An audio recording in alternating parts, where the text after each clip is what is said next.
This is Jay Rogers, the director of The Forerunner, and this video is called Russia-Ukraine Conflict Major Developments. My last video I did a few months ago in September. This was an article that I did called Debunked the Zelensky 60 Minutes interview. And something interesting happened. I started to get some views on this. It got up to over 162 views, which is not a lot by anyone's standards for a YouTube video. And then YouTube banned the video. I appealed it. After a few weeks, I got the video back. So you can go ahead and watch that now. I thought it was a really good video. There's no reason why they should have banned it. I used 60 minutes footage, but I did it in a way that was fair use. So a lot of channels on YouTube do something very similar to that, where they critique things. So you know, it's like some of my other videos. I've had, you know, it's not uncommon for me to get tens of thousands, even hundreds of thousands of views on some of my older videos. But as you probably know, the way that YouTube does things now is a little bit different, and it's harder to get for certain people, it's harder to get the views they used to get. So that's that. I don't want to complain too much about that because, you know, there are a lot of good channels out there that cover the same material. So I'll point you to a couple of them in this video. I want to cover three points here that show that there could be a turning point in the war coming very soon if it hasn't happened already. And the first one has to do with this story right here, and you're not going to see this in the Western media, but this is actually in the Kyiv Independent. So this is a pro-Ukrainian website, news service, but it's independent. It's much like the Moscow Times. They're not just printing government propaganda, but they're actually doing real journalism. And it basically says that Russia is making advances in Avdiivka, or Avdiivka as the Russians call it, and that, you know, this is getting to be quite serious now. So if you were to look at a map of Ukraine, this is the way the situation looked in October. This would have been October 4th. You can see down here. And Avdiivka is a very important city for both the Russians and the Ukrainians. It's important for the Russians because since 2014, the Ukrainians have been digging in and fortifying this city. And as of now, there aren't really too many civilians even left living in here, just people that are related to the military. And this is where they've been shelling the city of Donetsk from. So most of the civilian casualties that have happened among Russian speakers in Ukraine since 2014 have happened in this region of Donetsk. And so it's been very important for the Russians to push them out. They could have done it earlier in the war, but they chose to focus on Mariupol and then this other region called Bakhmut. And the way that they got Bakhmut is they sent out these huge salients to create a cauldron around Bakhmut, and then they gradually pushed from the east to the west. And now Ukraine's taken back some areas, but then Russia has also reclaimed some of the areas that they've retaken. So this is pretty much like stagnant right here. Not stagnant, but it's basically a situation where all along the front lines, the Russians are making slow advances, and in the south, places where the Ukrainians have made advances, like this area right here is the big one. The Russians are actually pushing back. You can see that blue area. And then the Ukrainians attempt to cross the Dnieper River are basically failing. So since the Ukrainian counteroffensive in the summer, Russia has actually taken more land than Ukraine, although both sides have been very, very small. But I want to show you what's happened this is an October map too. It doesn't show you some of the more recent things, but I'm going to show you specifically what's happened in Avdiivka. And remember that this is the most, besides Bakhmut, this was the most heavily fortified city in Ukraine. So if this falls, that's like a major thing, because what would happen then is that there's really nothing to stop the Russians going further west when they get through this city here. And that's been, you know, this has been a major thing. So this is, I'm going to put this on high speed so you can see what's happened since October. And you'll see that right there on October 15th, the Russians started to push. And what you have here now is what's called a tactical encirclement. And if you watch toward the west here, they're starting to get into the southwestern part of the south. Excuse me, toward the east, you're starting to see the Russians push west into the southeastern part of the city of Avdiivka. So some analysts have been saying weeks, couple of months, and this should be over. And then the situation gets worse and worse for the Ukrainians. If you notice that what the Russians have been doing is not simply just pushing into the city because it's heavily fortified. They're trying to cut them off. They're trying to do like a double cauldron. One of them would be to press them here while they're pushing here. This entire area is basically abandoned, but the Russians have to be careful going through there because of landmines and so on. But this is the front line, so the actual... Let's go back. Yeah, let's go back all the way to the beginning again. I want to show you this one more time. You notice what they're doing is they're pushing... they're making two big balloons like around the city so that they can't get any kind of support. And if you look at the line here, like how many kilometers this is, I'm trying to find my little kilometer measurement here. I don't know how to use all these things, unfortunately, but it's basically, this road is within firing range now. So this is getting very close to being encircled. That's the point. So let's watch what happens from the beginning of middle of October. So this is about what's happened in a month. So, and you know, people would say, well, so what? You know, the Russians are taking 1 or 2 minor cities a year. Remember that the goal of the Russian military operation was not to conquer Ukraine, but it was to not to occupy Ukraine, but to demilitarize the eastern region, and then force Ukraine into a treaty that would keep them from joining NATO. Okay, so basically their goal is to try to protect the Russians in Donbass. So they've basically done that, but the big problem has been Donetsk, because, and as of this tactical encirclement, there have been fewer and fewer artillery volleys into the city. And when they hit the city of Donetsk, it's like there are some military targets in the city, but basically what Ukraine is doing is basically just wantonly firing into this area and at civilian targets, and there's no discernible military targets. You know, and both sides do that. They fire at military targets that are near civilian areas, and civilians get hit. That happens in every war. But Donetsk specifically, they're basically terrorizing the city for the past 10 years. All right, the next item is related to that. It has to do with the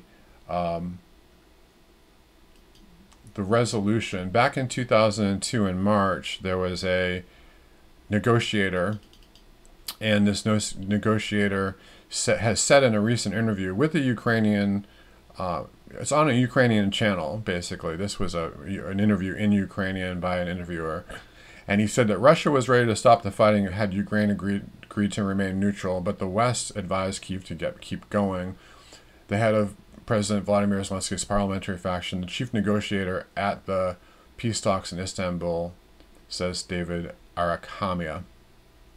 So this is part of Zelensky's party, and it's kind of significant because he did an interview saying that Russia was ready to stop fighting in March, like a month into the war.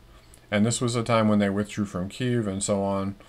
And then shortly after that, oops, what happened here? Okay, read more. All right. So he told TV channel 1+1. I've seen that channel when I was in Kyiv. It's a very big channel in Russia and Ukraine. So it's in Ukraine, excuse me. The Ukrainian side did not trust Moscow. Okay. So Servant of the People is Zelensky's party. It's named after his TV comedy show. that he had before he became president. And, you know, they offered, you know, what they wanted to do is put pressure on Ukraine so that we would take neutrality. This was the main thing to them. They were ready to end the war if we would accept neutrality like Finland once did. And we would make a commitment we would not join NATO. That was the main thing. So that's all they wanted. That's all the Russians wanted. They could keep all of the oblasts except for Crimea. And then in the meantime, they were saying that, you know, Boris Johnson came in. Let's see the part about Johnson.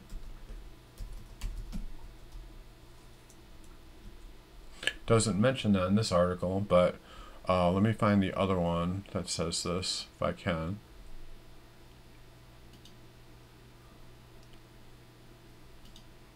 Oops. All right. Let's see. There is an actual article in the that Ukrainian newspaper. But let's see if I can find. Johnson specifically flew into Kiev, and he either threatened Ukraine or he told them. Here we go. This is Johnson right here. All right. So this is the actual meeting, supposedly. I'm not sure if that is though. But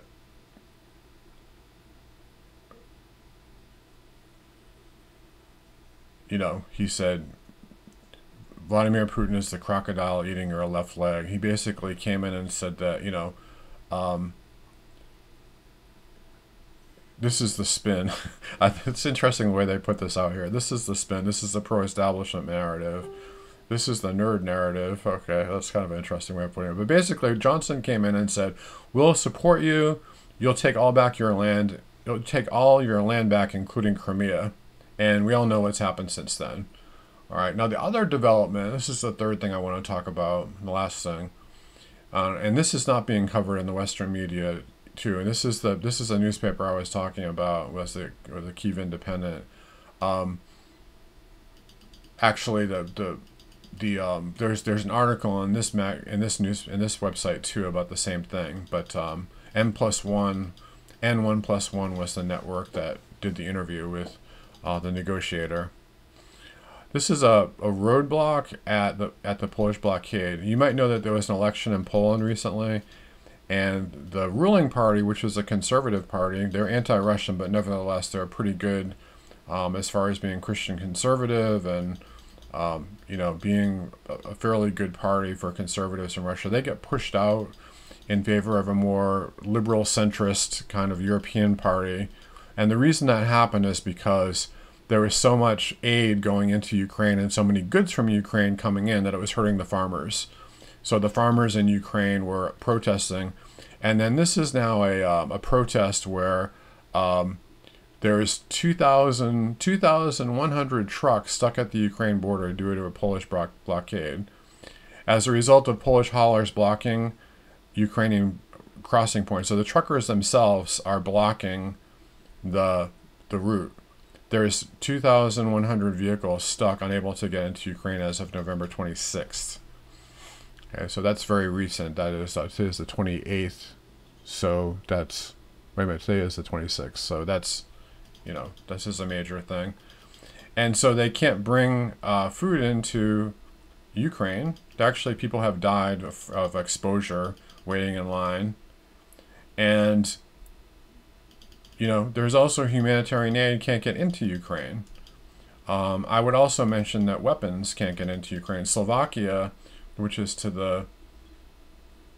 another country that borders Ukraine, has stopped its shipments into Ukraine. They do humanitarian aid to Ukraine, but they don't do the military support.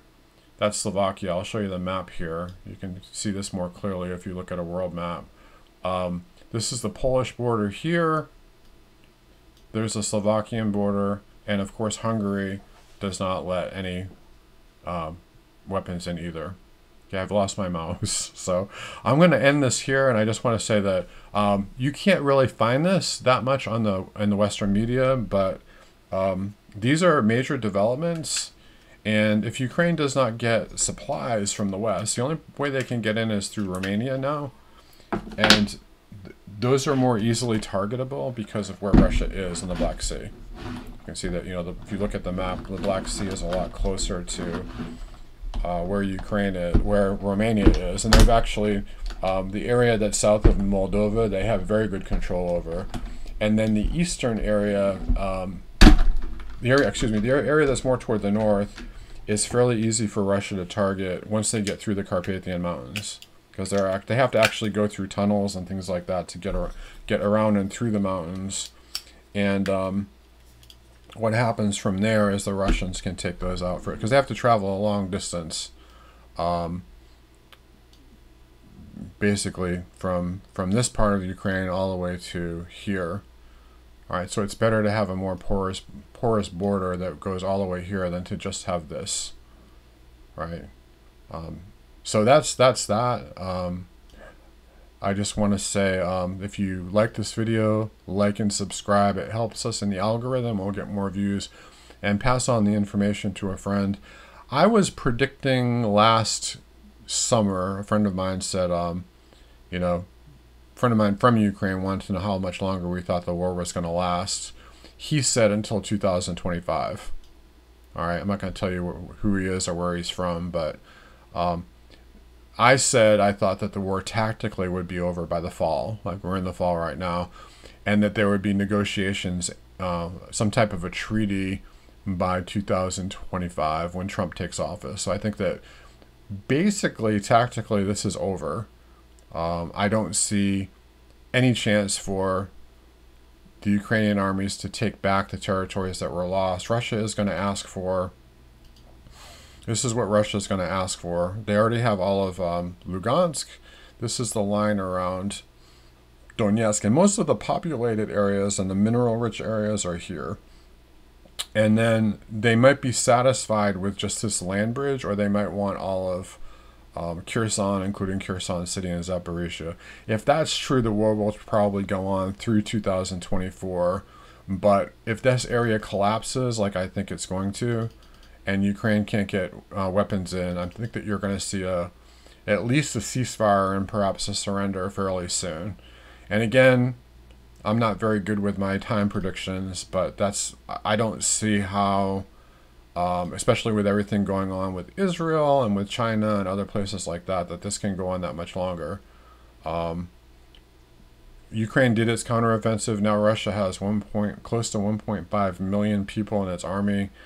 They outnumber the Ukrainian forces several times over, and they also have ammunition, lots of ammunition. The Ukraine is almost out of ammunition. So that's how that's going. Okay, like and subscribe.